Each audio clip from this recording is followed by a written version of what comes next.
Hola a todos, mi nombre es Iván Beltrán, soy compositor de música para cine y profesor de música. Estamos haciendo estos conversatorios en el marco del Ciclo Nacional de Conciertos del Banco de la República para el año 2018. Y en esta ocasión tenemos el concierto de Vasen, que es una agrupación que interpreta música tradicional sueca. Vamos a tener estos conciertos el miércoles 4 de julio en Riohacha, el jueves 5 de julio en Valledupar, el domingo 8 de julio en Bogotá y el lunes 9 de julio en Villavicencio. Cuando empezamos a tratar de entender qué es esto de la música tradicional sueca, y pues realmente son muchos los referentes que vamos a encontrar en este tema. Paradójicamente es una cultura que es muy antigua, pero lamentablemente no se ha llevado un récord detallado a lo largo de la historia de las distintas manifestaciones musicales que se han presentado. La música sueca ha sufrido un renacimiento en los últimos años y un boom comercial, sobre todo desde los 70, cuando teníamos agrupaciones muy famosas en la música popular como lo era ABBA en su momento, y hoy en día tenemos que es muy famoso el metal producido en Suecia. En esta ocasión vamos a tener una música basada en una raíz más antigua. Tenemos un programa variado en donde tenemos composiciones originales que van a integrar no solamente el acervo cultural sueco, sino también algunas de las manifestaciones que se presentan hoy en día. Esta charla la voy a dividir en tres partes. Primero vamos a hablar sobre música vocal, después vamos a hablar un poco sobre música instrumental y vamos a mencionar algunos instrumentos musicales. Digo algunos porque es imposible, de nuevo, lograr abarcar la gran variedad de variaciones en cuanto a instrumentos musicales que se han presentado a lo largo de la historia. Simplemente vamos a mencionar algunos que son los más representativos. Por último, voy a hablar de la preservación del legado musical sueco, y es básicamente cómo hoy en día tenemos agrupaciones como Vasen y como otras en el mismo género que mantienen un género y mantienen la tradición del mismo. Cuando hablamos de música vocal, tenemos que esta música, sus orígenes pueden rastrearse en la Edad Media. Tenemos principalmente que su repertorio en la Edad Media va a consistir de cantos de pastoreo, que se llaman kulnik, y baladas. La balada va a ser un género transversal, no solamente a lo que es Suecia, sino a toda la península escandinava. Por eso en algunas ocasiones voy a mencionar como la región escandinava en vez de mencionar específicamente a Suecia. Tenemos que las baladas constituyen el centro de la música folclórica escandinava. Ahora, ¿la balada qué es? La balada no es solamente música, la balada inicialmente va a tener un componente de texto, y esos textos van a estar divididos en versos.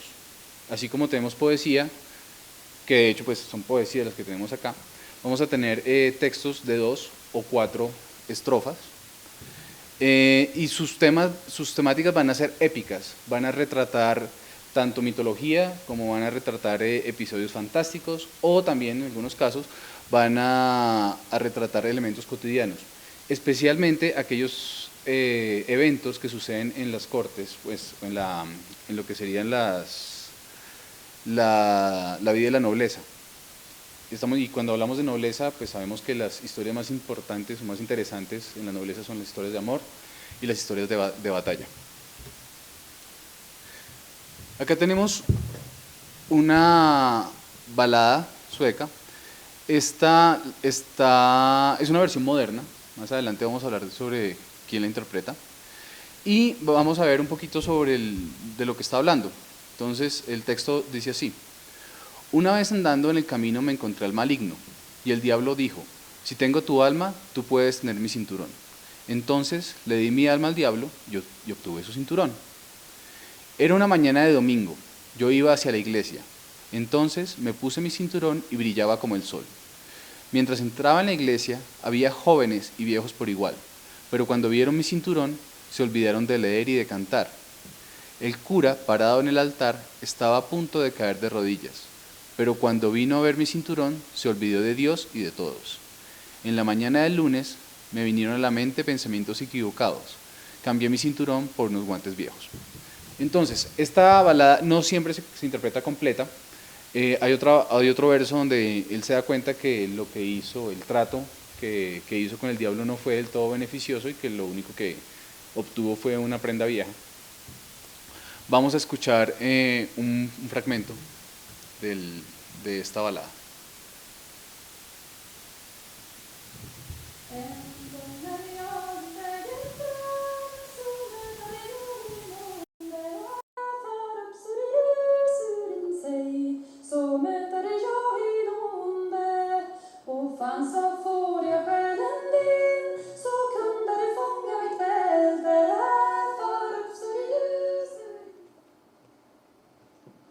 Bien, entonces tenemos que estas baladas son, como ya lo habíamos mencionado, música vocal, van a ser estróficas. Estas estrofas no siempre van a tener la misma duración. Cuando en música hablamos que eso se llama métricas o asimétricas o duraciones asimétricas. Esta versión es de un cuarteto a capela que se llama conguero. No estoy muy seguro de la acentuación de la palabra, pero más adelante les voy a dar algunas referencias, algunos links donde pueden encontrar más música de ellos, o de ellas, porque es un cuarteto femenino. Entonces, la balada también estaba estrechamente ligada a la danza, era música de acompañamiento de danza. Tenemos que una prueba de esto es este fresco de una iglesia en Zeeland, Dinamarca. Estamos hablando más o menos del año 1350, donde podemos ver personas bailando, probablemente pues, al compás de alguna balada de la época.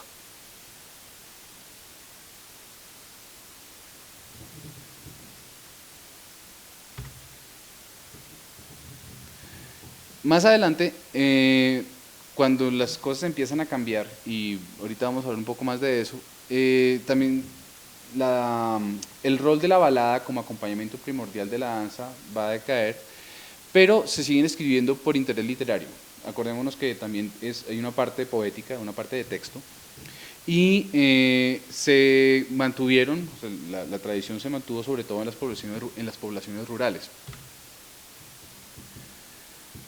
En el siglo XIX hubo un interés importante en la recopilación de este material. Y entonces vamos a ver que es como el primer momento en que, oiga, tenemos este material aquí, ¿qué vamos a hacer con él? Antes de que se pierda, pues vamos a retomarlo.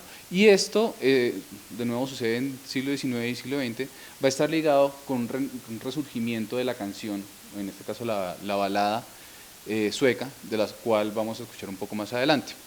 Un trabajo sobresaliente de recopilación es la edición de las baladas danesas iniciada por Sven Grundtvig en 1853. A continuación podemos ver al señor Grundtvig. Esta foto no se sabe de cuál fue la fecha, pero bueno, al menos podemos ver o tener una idea de cómo lucía el señor en ese momento. Ahora, si hablamos un poquito de música, y para los que tienen conocimiento musical, vamos a encontrar que estas baladas tienen una métrica libre, ¿ya? Y esa métrica libre va a estar mediada por la duración de los versos. A diferencia de lo que sería un verso heptasílabo o octasílabo regular, aquí van a cambiar. Lo que va a pasar con eso es que esto le va a brindar variedad a las baladas. En cuanto a su conformación melódica, vamos a tener que, bueno, como es muy normal en, digamos, músicas tradicionales alrededor del mundo, vamos a tener una utilización recurrente de escalas pentatónicas. Sin embargo, más importante que eso, son aquellos elementos que nos pueden llevar a ciertas discusiones interesantes. En algunas de estas baladas vamos a encontrar la utilización de modos eclesiásticos, otras van a, de alguna forma, tratar de encajar del modelo mayor-menor, que se va a consolidar un poco más adelante, Entonces, la discusión ahí estaría centrada, aparte de lo musical, y si estamos evaluando una pieza como esta en términos de mayor, menor, modal o no modal, en lo que es eclesiástico y lo que es secular. Principalmente, pues tenemos que estas son piezas seculares. Asimismo, se encuentran elementos microtonales que aún son objeto de discusión. Y entonces, aún son objeto de discusión porque cuando se empezó a hacer este estudio, y sobre todo a finales, del siglo pasado, estamos hablando de años 60, 70, los teóricos de la época fueron un poco reticentes a aceptar que había microtonos en esta música.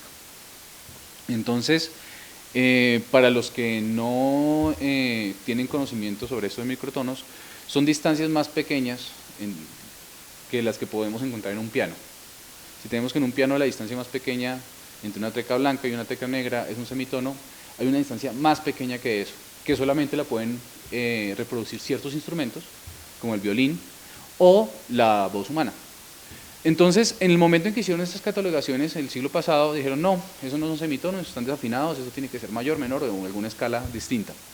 Sin embargo, tenemos que, entrado el siglo XXI, nuestros oídos son más frescos y están, de alguna forma, con menos prejuicios, lo cual nos permite hacer una evaluación objetiva de, bueno, cuáles son estos elementos que están acá, son recurrentes, y si esas microtonalidades hacen parte de escalas. Entonces es una discusión que todavía está presente y bueno, me parece interesante a ver a dónde va a llegar.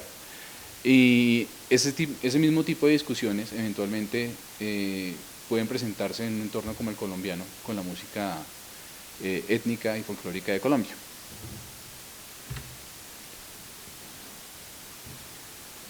Ahora, otra gran parte o otro género de la música vocal son los cantos de pastoreo. Entonces, estos cantos de pastoreo son similares a los que podemos encontrar en los Alpes. En este caso los vamos a encontrar más al norte, como en las regiones montañosas entre Noruega y Suecia. Y también, si queremos buscar un referente más cercano, pues nosotros también en Colombia tenemos cantos de pastoreo, que los tenemos en los llanos orientales. ¿Qué pasa con esos estos cantos de pastoreo? Son cantos que se utilizan para llamar al ganado que está pastando lejos de las casas. Entonces, normalmente es un niño o una niña, los que están a cargo del ganado, y utilizan esos cantos para llamarlos. Lo que vamos a encontrar, y es una generalidad, es que estos cantos van a tener una frecuencia aguda, van a tener un registro agudo, a diferencia de otros tipos de música que utilizan el registro grave de la voz. Me parece que hay una razón muy práctica para esto, y es que el mugido del ganado está en un registro grave. Entonces, al utilizar un registro agudo en la voz, estoy evitando que esos sonidos se enmascaren por los mugidos de las vacas. Entonces, debido a que esto no es música, pero no necesariamente nace como una manifestación musical per se. Entonces vamos a tener que tiene una función utilitaria, y es llamar a las vacas, ya sea por nombre o ya sea en grupo. Entonces va a tener unas peculiaridades muy características que la van a diferenciar de los géneros musicales de los cuales estamos hablando hoy, y que también le va a permitir mantener su integridad y su singularidad a lo largo de la historia. Tenemos que se presenta de dos formas: una como manifestaciones breves o cantos breves improvisados, y dos como un poco más elaborados, donde ya se encuentra una forma. En este caso vamos a tener formas ternarias, donde tenemos una parte A, una parte B y otra parte A, en la cual la parte A va a comprender pasajes melismáticos, es decir, con varias sílabas dentro del mismo impulso de respiración, o varias notas dentro del mismo impulso de respiración, y una B donde se van a enumerar los nombres de las vacas a las cuales se está llamando. Entonces vamos a escuchar y ver un pequeño ejemplo de esto.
Otro género vocal que tenemos en la música tradicional sueca es la canción folclórica religiosa.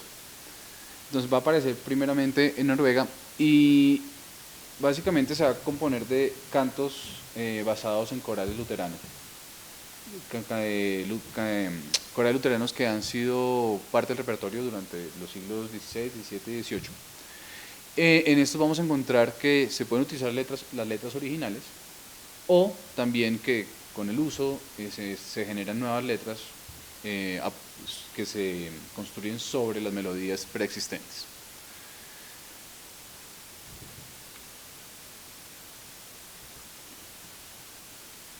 Ahora, la otra gran vertiente de la música tradicional sueca es la música instrumental. Lastimosamente no se encuentran registros de música instrumental muy antigua, ¿sí? Lo que tenemos hoy en día son, bueno, todas estas reconstrucciones que se hicieron a finales del siglo pasado, que ya las habíamos mencionado, y pues las nuevas versiones que están surgiendo, las nuevas composiciones. Lo que sí se encuentra son descripciones de los instrumentos utilizados. Entonces, como les había comentado antes, vamos a mencionar algunos, no todos, porque pues no es muy posible agruparlos todos, sobre todo cuando las fuentes son limitadas. Sin embargo, me pareció interesante hablarles de que en las baladas se hace mucha referencia a un arpa pequeña. No tenemos referencia del arpa, pero sí hay grupos hoy en día que utilizan el arpa dentro de su conformación instrumental. Otro instrumento bien emblemático de la música sueca es el nyckelharpa o la nyckelharpa, básicamente también se le puede llamar violín de teclas. Es un instrumento de cuerda frotada donde vamos a tener que el intérprete cambia las notas por medio de unas palancas y pues el sonido se genera por medio de la frotación del arco con las cuerdas. Además de eso, cuenta con cuerdas simpáticas. Cuerdas simpáticas son cuerdas que no son frotadas, no son tocadas directamente, sino que van a resonar con las cuerdas superiores. Si vamos a buscar alguna comparación, podríamos considerarlo como un hurdy-gurdy sin manivela. Un hurdy-gurdy es un instrumento también que se utilizaba durante la Edad Media y ya lo vamos a ver a continuación. Es este. Entonces tenemos que tiene unos botones que van a cambiar las notas, la afinación, y tenemos unas cuerdas simpáticas y aquí es donde tiene la manivela.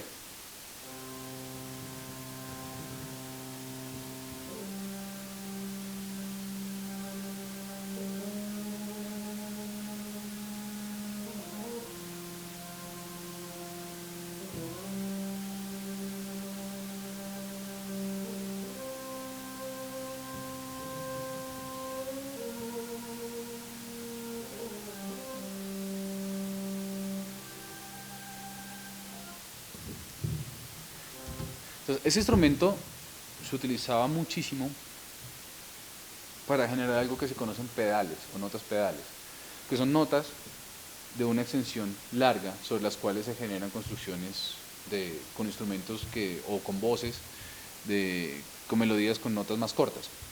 Como se dieron cuenta, acá no hay limitante en la duración de una nota, simplemente hay una manivela que hace girar una rueda y esa rueda está en contacto con las cuerdas y es lo que genera el sonido. Entonces puede lograr sonidos muy largos. Incluso con el desarrollo de la polifonía vocal occidental, cuando teníamos estas polifonías del siglo XII, donde teníamos una voz que se quedaba quieta recitando las primeras sílabas de un cantus medieval y teníamos otra voz que improvisaba, a veces también se facilitaba utilizar un hurdy-gurdy para los pedales. Entonces, acá finalmente tenemos este instrumento que llama la atención por su construcción y es el nyckelharpa, ¿sí? Entonces acá tenemos pues todas las teclas, es como un violín, ¿sí? Entonces tenemos acá una configuración muy similar a lo que tendría un violín en su caja de resonancia, las cuerdas y vamos a ver cómo suena.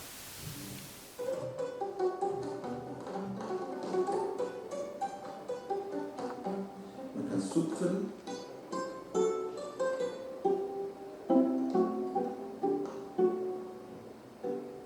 Zum Beispiel. Man kann es natürlich auch streichen, weil sonst wäre es kein Streichinstrument.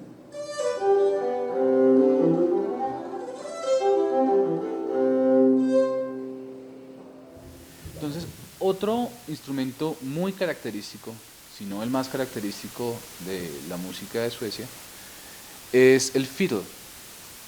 En español no tenemos una palabra para definirlo, debido a que es el mismo violín que escuchamos en cualquier orquesta. Lo que cambia es la forma de interpretación. Tenemos que, bueno, el violín es un instrumento muy versátil y ha tenido distintas formas de interpretación, incluso en la música clásica, durante toda la historia de su existencia. Sin embargo, el fiddle tiene unas características muy emblemáticas, y es el uso de dobles cuerdas, o sea, dos notas tocadas al tiempo. Tenemos unos ritmos bastante acentuados. Entonces, en general es esto, no es un instrumento distinto, es una forma de tocar. Tenemos que probablemente entró a Suecia durante el siglo XVII, tal vez en el siglo XVI, y se extendió por la población rural. En ensambles más contemporáneos vamos a tener que estar acompañado también de instrumentos de viento. El clarinete se utiliza muchísimo. En el concierto de hoy, por ejemplo, lo vamos a ver acompañado con una guitarra de 12 cuerdas. Y eso nos lleva a hablar de géneros de música instrumental. Entonces, el género más importante de música instrumental sueca es la polska, que bueno, podemos decirle polka también. Y ocurre que durante la Baja Edad Media, estamos hablando siglo XVI, bueno, un poquito antes, final del siglo XV, tenemos que aparecen nuevas danzas, ¿sí? Ya no solamente tenemos esta música vocal del principio, sino que acompaña estas danzas, sino que aparecen nuevas danzas, y al aparecer estas nuevas danzas están demandando más música. Entonces, ¿qué es lo que va a pasar? Gradualmente la música vocal se va a ir desplazando para darle espacio a música instrumental que va a acompañar las danzas. Al final vamos a tener que muy poca música vocal aparece acompañando danzas para esta época, estamos hablando siglo XVI. Tenemos que, todavía algunos fragmentos, entonces tienen como unos pequeños interludios vocales, pero en general van a ser danzas instrumentales las que van a acompañar, pues música instrumental la que va a acompañar las danzas. De igual manera que aparecieron nuevas danzas y apareció un nuevo repertorio, tenemos también influencia de Europa, y en ese caso pues estamos hablando de, para ellos todo es Europa del Sur, ¿no? Porque pues, están bien al norte, entonces toda la influencia francesa que es, del baile aparece también. Tenemos que alrededor del año 1600, es importante aclarar que Suecia y Polonia tenían el mismo rey. Entonces, durante esta breve relación de un rey común, tenemos que aparece más adelante el término de Polska, que es una danza polaca. Entonces, la polska se ha transmitido de generación en generación y asimismo ha sufrido variaciones, no se queda igual. Ya habíamos hablado que durante el siglo XIX, tanto investigadores profesionales como aficionados hicieron un trabajo de investigación y de recopilación y catalogación de este repertorio. Esto más o menos es parecido a lo que pasó en el siglo XX, los que conocen un poquito de la música de Bartók, donde él mismo y Kodály se fueron a transcribir melodías de los pueblos y las cosas. Acá funcionó de la misma manera. Ellos transcribieron la melodía, las melodías de las canciones.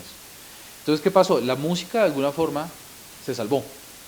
Entonces, presumiblemente no toda, que pues siempre va a haber un proceso no de eliminación voluntaria, sino que simplemente se pierden, pero al menos tenemos una gran cantidad de canciones que se salvaron hasta el día de hoy. Lo que se perdió sustancialmente fueron los pasos de danza, ¿ya? ¿Por qué?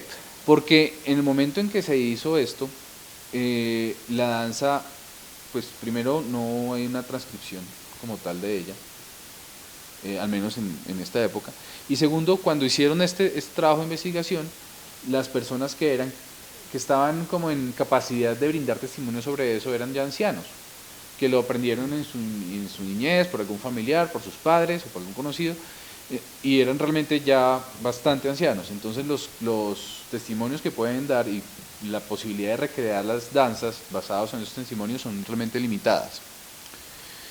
Entonces vamos a tener que, volviendo a los términos musicales, la polska tradicional es una presenta una métrica ternaria, es decir, vamos a tener 3 pulsos cada compás, pero asimismo vamos a tener distintas variaciones de esa polska.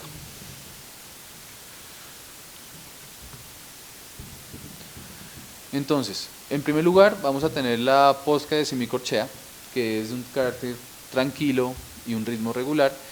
La encontramos más al sur de Suecia y la costa este del Báltico. Vamos a mirar un fragmento de cómo podría haber lucido esta danza.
Otro subgénero de la polska es la polska de corchea.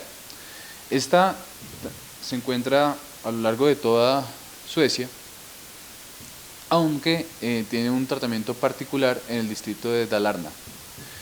Tenemos que esa es una danza donde van a bailar parecido a lo que vimos ahorita, sin embargo van a ir en contra de las manecillas del reloj. Son manifestaciones pues realmente muy interesantes en cuanto a la luminosidad de los pasos. Lastimosamente pues no tenemos como el acceso a todos los referentes para verlos. Sin embargo pues también tienen sus pequeñas diferencias, también de acuerdo a dónde están y de acuerdo a la función que van a tener. Entonces, para darnos una idea de lo que está pasando acá, este es el distrito de Dalarna. Entonces vemos que no estamos tan al sur, estamos más o menos a la mitad. No estamos tan pegados, pues sí estamos limitando con Noruega, pero no estamos tan pegados a la frontera. Finalmente, la polska de tresillos, que es comúnmente encontrada en la frontera con Noruega. Entonces, si nos vamos acá, vamos a ver que esto es Suecia y acá está Noruega. Y tenemos toda esta región de frontera. Entonces, algunos elementos muy característicos de esta danza es que incluye caminatas elaboradas y tiene vagnes. Vagnes son giros lentos, estos son en contra de las manecillas del reloj. Y la polska, aparte del género, pues también es el paso del baile, que son giros rápidos en el sentido de las manecillas del reloj. Entonces, aquí lo que pasa es que tenemos que sí, se deja permear y tiene una influencia muy grande de lo que también está pasando en Noruega en términos de folclore y de danza. Ahora, cuando hablamos de la preservación del legado musical sueco, y es uno de los aspectos muy importantes del concierto de hoy, tenemos que no es un proceso que se haya empezado de alguna forma a tiempo, ¿sí? Tenemos que, bueno, el interés surgió durante el siglo XIX. De todas formas, no siempre fue fácil. Durante el siglo XIX también hubo un fanatismo religioso en el cual se dijo que la música era pecaminosa y que no promovía las virtudes. Sin embargo, lo que va a pasar es que tenemos músicos que van itinerando de pueblo en pueblo y van manteniendo su tradición. Entonces, de alguna forma se mantuvo. Lo que pasó es que no fue catalogada ni fue archivada sistemáticamente.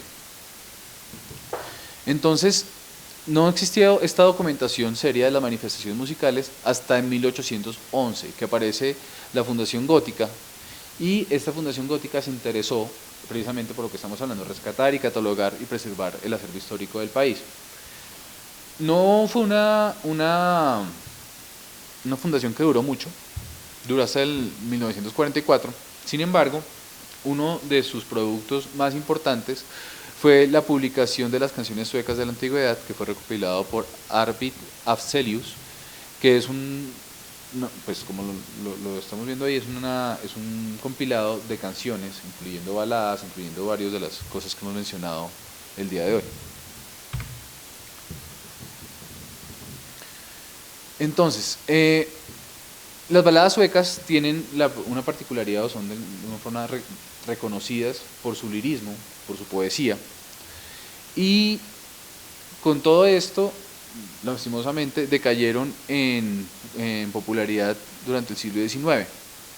Sin embargo, en el tránsito al siglo XX, aparece una figura que es el trovador, digamos, más reconocido en Suecia, que se llama Evert Taube, y de alguna forma recoge toda esta tradición de la cual habíamos hablado de las baladas, donde ya no va a sonar a una balada medieval, obviamente, porque ya estamos hablando del siglo XX. Sin embargo, vamos a tener lirismo, vamos a tener unas canciones que tienen una forma y que de alguna forma van a generar ese escalón sobre el cual se van a construir más adelante otros intentos de recopilación y de restauración del material. Flickan i Havanna, hon har inga pengar kvar, sitter i ett fönster, vinkar åt en karl.